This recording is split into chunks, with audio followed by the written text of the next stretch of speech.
tardes, buenos días a todos y a todas.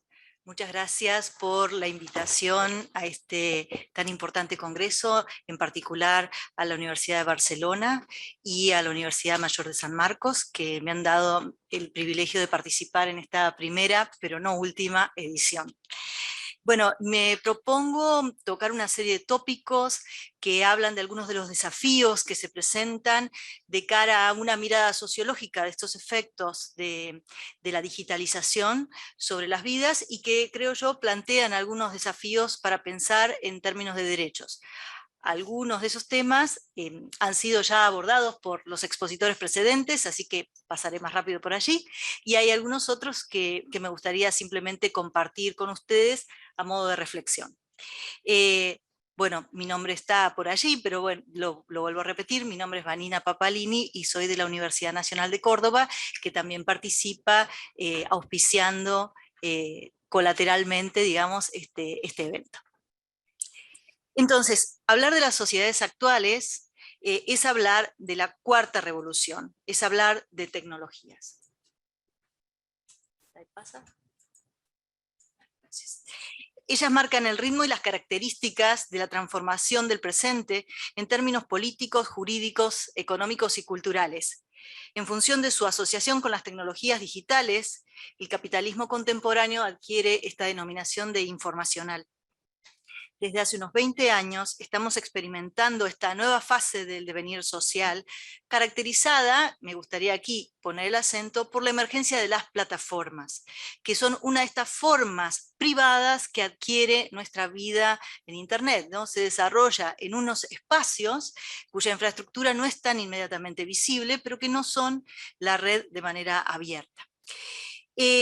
Actualmente en pleno desarrollo, esta etapa incluye y subsume dentro de ella la fase de las redes, aquella que tanto nos entusiasmó en términos de interacción social. Entonces, sobre alguna de estas peculiaridades de esta etapa voy a basar mi exposición. Quiero destacar 4 puntos que desde una perspectiva social se presentan como desafíos de interés para el área de derecho digital. El primer punto son las características del mundo del trabajo digital. El segundo, la emergencia de un nuevo tipo de producto, que son los bienes informacionales, sobre los cuales los derechos de propiedad individual son lábiles. En tercer lugar, la producción masiva de datos como nueva materia prima de la economía. Y como cuarto punto, y este me parece que es el más provocativo, las consecuencias en términos cognitivos y de pensamiento de la actividad de los algoritmos y, como vamos a ver pronto, pero para mí todavía no puedo sacar conclusiones, de la inteligencia artificial. Aunque la mayoría lo sabe, conviene recordar que las plataformas son un nuevo tipo de empresas. Se caracterizan por proporcionar la infraestructura para intermediar entre los diferentes grupos de usuarios, por desplegar tendencias monopólicas impulsadas por los efectos de red, por hacer uso de subvenciones cruzadas para captar diferentes grupos de usuarios y por tener una arquitectura central establecida que controla las posibilidades de interacción. Esta definición es de Nick Snisek. Es relevante tener en cuenta que las plataformas se ofrecen como un espacio con capacidad para operar en cualquier parte y desde cualquier punto. Son infraestructuras digitales de intermediación en las que se realizan distintos tipos de transacciones y actividades. Su valor está ligado a la cantidad de usuarios que logran reclutar, siendo en este sentido convergentes con las redes sociales como las conocemos.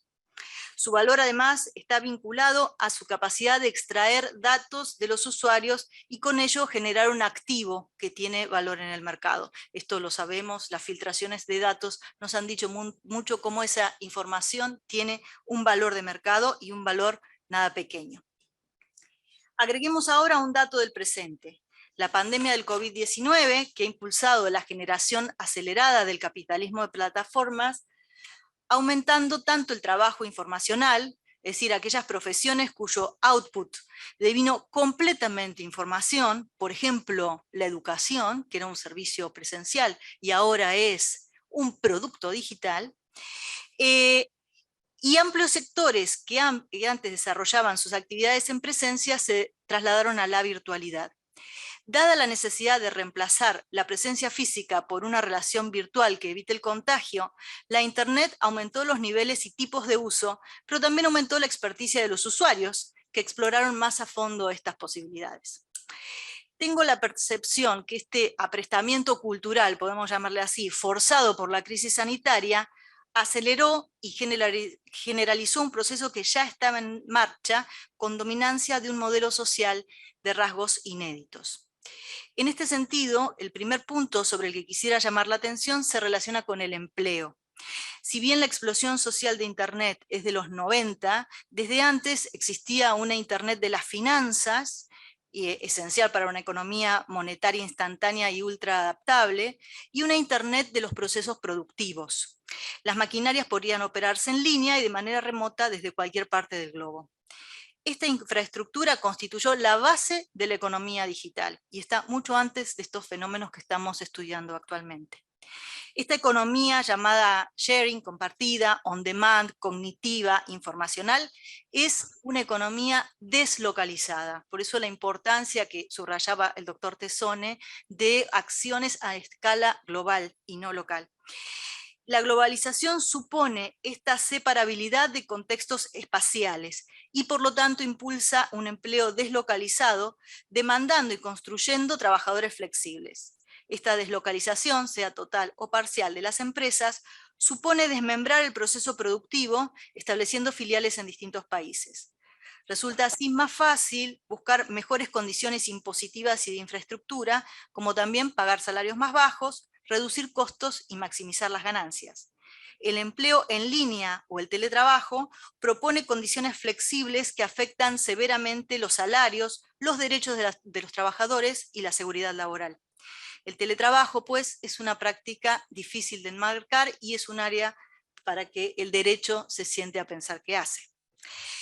El segundo punto no está plenamente en línea con el anterior, sino que se refiere a una nueva categoría de trabajadores y de bienes que no se reconocen como tales, ni los unos ni los otros. La digitalización implica la capacidad de convertir bienes y servicios en información. Numerosos segmentos de la actividad social se han automatizado, incluyendo la llamada producción de contenidos, tenemos ahí en imagen un youtuber, muchas veces en manos de aficionados que no se consideran a sí mismos trabajadores y que en principio no reciben salario ni preservan la autoría de sus producciones. Como lo sintetiza Zuckerfeld, estos bienes informacionales no se consumen en el momento de su producción, pueden circular independientemente de ese momento y pueden portar derechos de propiedad. Estos derechos de propiedad que quedan en manos de las plataformas, no de los autores. Imaginen también lo que ocurre con las investigaciones y otro montón de bienes de conocimiento que quedan dentro de las plataformas. Muchos de estos productores de contenido registran sus propias vivencias, convirtiéndolas en un bien simbólico. Aunque esta dinámica no es nueva, desde que existe la fotografía que estamos haciendo eso, se ha complejizado para incluir servicios, como el diseño, la educación, la administración, los tutoriales informativos. Este proceso de reconversión de servicios en bienes implica la externación, volver objeto procedimientos, imágenes, acciones que antes eran indivisibles del sujeto. Si prestábamos un servicio y lo prestábamos estando allí. Ahora el servicio se presta sin la presencia. Las plataformas que proveen herramientas para estas construcciones, para la construcción de un tutorial, una plantilla, para armar un diseño, etc., se reservan su posesión. Ello no afecta solamente al trabajo, sino también al mercado y al espacio público virtual. El universo informacional tiene la capacidad de generar productos que en cantidades incontables circulan con pocas restricciones dentro de las plataformas. Estos bienes son fáciles de localizar y apropiar, como lo estoy haciendo yo en este momento con varias de las imágenes que están viendo en la presentación. Aunque este espacio de circulación es normalmente accesible y visible, no siempre los ciudadanos son conscientes de lo que depositan en él, y su reproducción es en muchas ocasiones posible sin su consentimiento. El tercer punto a considerar se refiere a un proceso aún menos ostensible. Los intercambios digitales generan datos. Las sencillas plantillas de registro que completamos numerosas veces a la semana proporcionan una información fundamental para la economía. Aquellas páginas que visitamos, aquellas opciones que seleccionamos o simplemente aquello sobre lo que nos informamos, habla de nuestros gustos, preferencias, necesidades, características personales. Estos datos se almacenan junto con variables de mercadeo básicos como edad, género, lugar de residencia, idioma, nivel de consumo e inversión, fotografías personales, direcciones electrónicas, datos vitales para una economía que depende cada vez más de las tecnologías de la información y de Internet para su modelo de negocios. A tal punto que Nick Sricek postula que las plataformas son un nuevo lugar de extracción de una materia prima que son los datos. La fuente de los datos son los usuarios. Las plataformas ofrecen una forma más barata y más fácil de extraerlos que los modelos previos basados, por ejemplo, en encuestas, ¿no? Que siempre obtuvieron datos las empresas, pero antes de manera más costosa. Y al mismo tiempo consiguen datos más utilizables, con lo que se facilita la reducción potencial de pérdidas económicas para negocios de riesgo. La nueva competitividad no se juega tanto en la diferencia entre costos y precios, sino que se basa en la posesión de datos, por lo que la intensificación de la extracción, el análisis y el control son fundamentales. Este modelo de negocios se sustenta en el conocimiento de un número de dimensiones de la vida privada, inmiscuyéndose en ella de forma más insistente, pero también más sutil que los de cualquier otra actividad productiva conocida. Las plataformas más importantes constituyen grandes corporaciones que van reforzando tendencias monopólicas. La generación de mayores beneficios, cuanto más grande sea la red, abona esa tendencia. Al mismo tiempo, opera como un ecosistema. Para entrar en una plataforma hay que pertenecer a una red social de la misma corporación, por ejemplo. Esta convergencia de empresas hasta la constitución de un ecosistema podría conducir finalmente al aislamiento, a una forma de secuestro de datos que podrían resultar intransferibles entre ecosistemas y el usuario quedaría cautivo de alguno de estos ecosistemas. Vale decir que al acrecentarse la monopolización y en búsqueda de retener a los usuarios, las plataformas se van cerrando. Ese universo que creemos tan abierto y libre se va cerrando y los universos se van volviendo más incomunicables. Aunque la línea fundamental que he seguido hasta aquí es el análisis del universo digital bajo el enfoque del trabajo y de la economía, esta cosecha de datos concierne además a los estados. Vale decir que adquiere implicaciones políticas, ideológicas y de control que potencialmente alcanzan dimensiones íntimas o al menos privadas. No solo aquello que compete al mercado resulta relevante, aunque aquí los sistemas tributarios y de Hacienda también tienen interés en esos mismos datos que tienen interés las empresas, sino además la captación de datos biométricos y de salud, se hace posible inclusive la escucha de conversaciones y si no operan restricciones se vuelve la ocasión de aumentar la vigilancia. Si además estos entornos digitales se cierran, y hemos visto que estas restricciones son posibles en contextos de guerra o bajo regímenes autoritarios, se produce una afectación muy severa de las libertades. Bajo el paradigma securitario, y como hemos experimentado también bajo el paradigma epidemiológico, la supervisión de las acciones de la ciudadanía encuentra una justificación en la protección de la vida, pero ello requiere un justo balance y un debate con amplia participación ciudadana. La inversión fundamental que estos universos demandan es una infraestructura capaz de brindar más datos y programas de intensificación del análisis. En efecto, esta producción continua y compleja de datos es solo el primer paso. Hay que cosecharlos, limpiarlos, validarlos, ordenarlos y sistematizarlos, una tarea que sería improbable sin el auxilio de algoritmos y de la inteligencia artificial. A partir de esta producción se establecen cursos de acción diversos, uno de los cuales es tan cotidiano que se vuelve imperceptible. Se trata de las continuas recomendaciones que jalonan la actividad de la web. Y este es mi último punto. Cuanto más se navega dentro de la web, más evidente se hace la presencia de caminos sugeridos, de recomendaciones que encaminan la búsqueda, avisos, sugerencias, ordenamiento de respuestas en los motores de búsqueda. Los algoritmos que leen la actividad web proponen opciones en sintonía con las elecciones previas. También nos apoyamos en rankings y puntuaciones de otros usuarios y en lo que el propio catálogo de la página web que uno visita sugiere, como en las plataformas de cine que nos proponen recomendado para ti. Ya sean sistemas completamente automatizados, como basados en la experiencia de otros usuarios, o mixtos, los sistemas de recomendación orientan las elecciones a veces al punto del acoso. Hay una razón por la cual se los atiende, nosotros los atendemos, y es la entropía, es decir, el nivel de desorden y multiplicación de información en la red. Cumplen una función útil porque evitan o reducen el esfuerzo y el tiempo de búsqueda en una cantidad infinita de datos, precatalogando la multiplicidad de opciones y seleccionando la información por nosotros en relación a relevancia, pertinencia y popularidad. Como ya señalamos, desde el punto de vista comercial, estos sistemas permiten ampliar la fidelización y retener al usuario en el ecosistema virtual, aumentando sus potenciales consumos y a la vez los datos que se extraen de las acciones de la web, que a su vez se traducen en ganancias. Estos sistemas permiten captar la demanda y los gustos para que se ofrezcan nuevos productos y servicios. Dado que hay un interés de parte de quien recomienda, es decir, que las recomendaciones pueden ser manipuladas en función de intereses corporativos, el principio fundamental que debería aplicarse en las recomendaciones es la transparencia. No obstante, ello no es suficiente. Las recomendaciones se basan en perfiles, las trayectorias o las elecciones previas en la web, y eso tiene también otras consecuencias. Los sistemas algorítmicos que orientan las búsquedas producen sesgos y limitan el horizonte de navegación de la web. Nos van perfilando, ¿no?, para dónde ir. ¿Por qué esto es importante?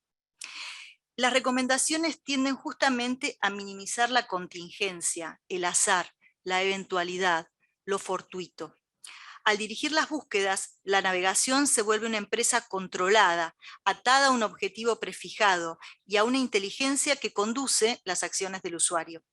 En este sentido, el horizonte cognitivo se reduce sustancialmente, reordenándose según el sesgo que el programa algorítmico le imprime.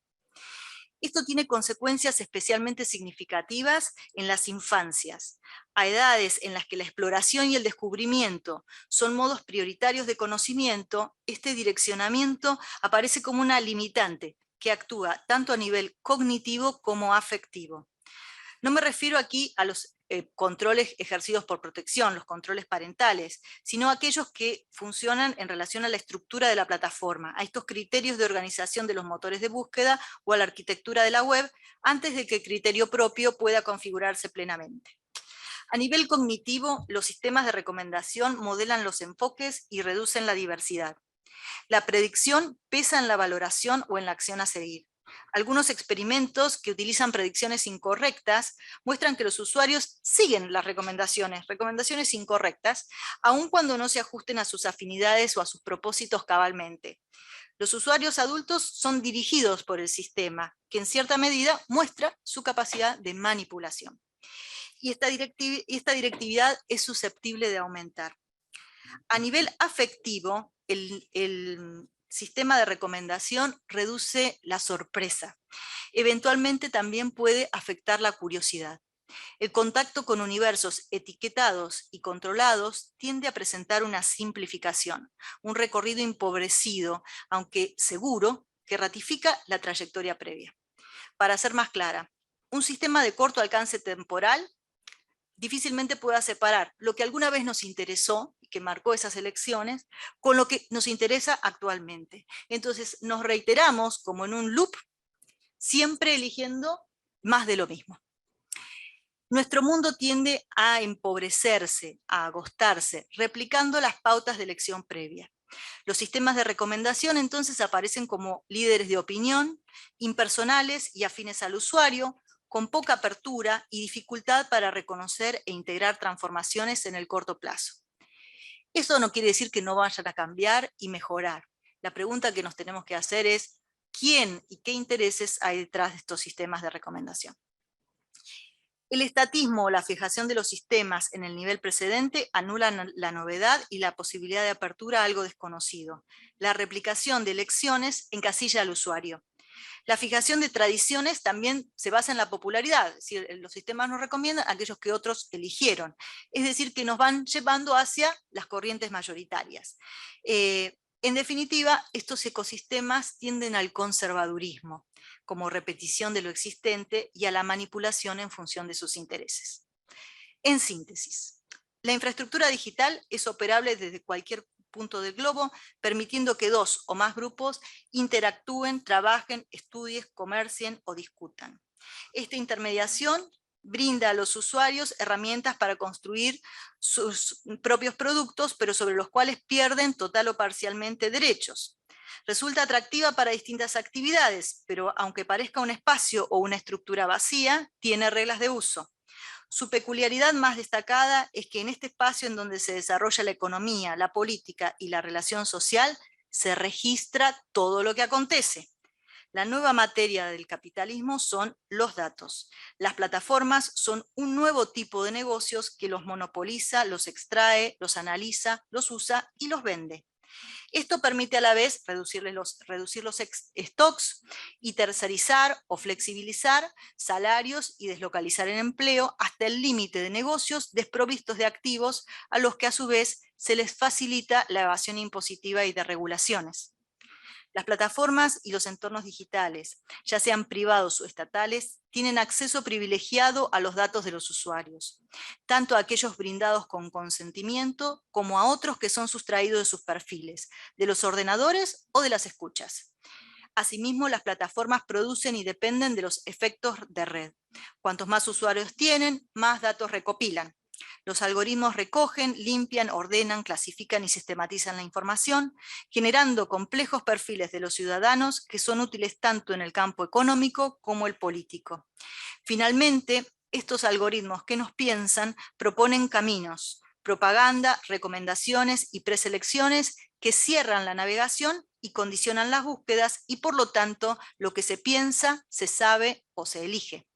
En concurrencia con ello, la generación de ecosistemas digitales tiende a lo que algunos autores llaman ciberbalcanización, porque divide y aísla territorios, reduciendo el descubrimiento, orientando e incluso induciendo. La entropía se convierte en una medida de desacuerdo con las recomendaciones, un desacuerdo cada vez más difícil de construir. Muchas gracias.